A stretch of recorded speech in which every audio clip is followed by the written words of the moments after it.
Alors, salut encore. Si tu es nouveau sur la chaîne, abonne-toi. Damiba disait, Ici.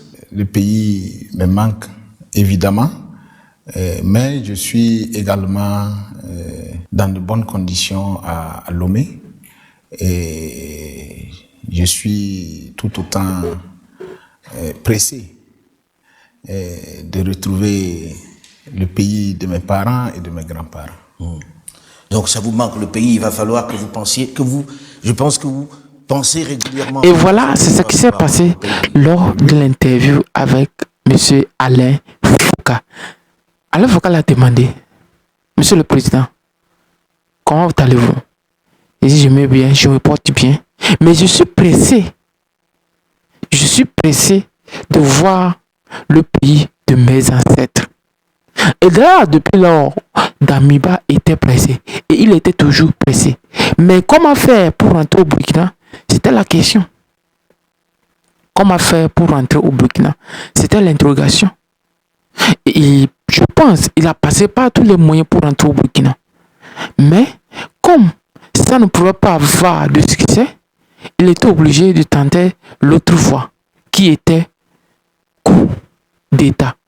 Et ce que Damiba, en étant à Lomé, en faisant des voyages entre Lomé et Abidjan, en nouant des relations entre Lomé et Abidjan, à travers des intermédiaires, organise de jour en jour des tentatives de déstabilisation de coup d'État contre le président Ibrahim Traoré.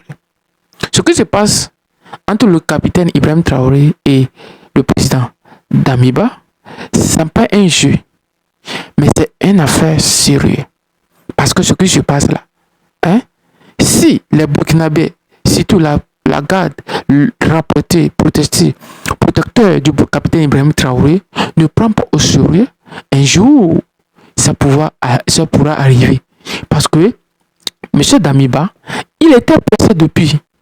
Il était pressé. Mais comme les gens n'ont pas suivi son entretien avec Alain Foucault, comme les gens n'ont pas bien décortiqué, surtout les proches, les journalistes au Burkina Faso, comme ils n'ont pas bien décortiqué, alors ils n'ont pas compris ce que Damiba disait. Il était clair pour lui de rentrer au pays. Mais comment faire pour rentrer au pays? C'est la question. C'est la question. Et depuis longtemps, après avoir espéré à Lomé, pensant qu'un jour, le régime en place allait le rappeler de venir au pays, alors, comme on ne lui appelle plus, on ne lui rappelait plus, il était obligé de passer par d'autres voies pour la déstabilisation. Et ce qui va le conduire à son exposition aujourd'hui, son nom est cité dans plusieurs tentatives de coup d'État avec des exemples à l'appui.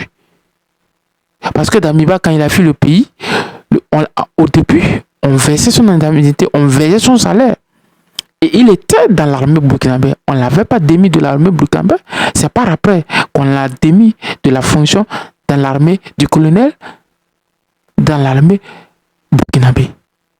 Et voilà ce que Damiba pensait. Damiba, pour lui, il n'était pas question de laisser le pouvoir. Mais ce que les Burkinabés n'ont pas compris. Parce que lorsque quelqu'un dit quelque chose, il faut comprendre le fond. Voilà l'exemple type d'un traître.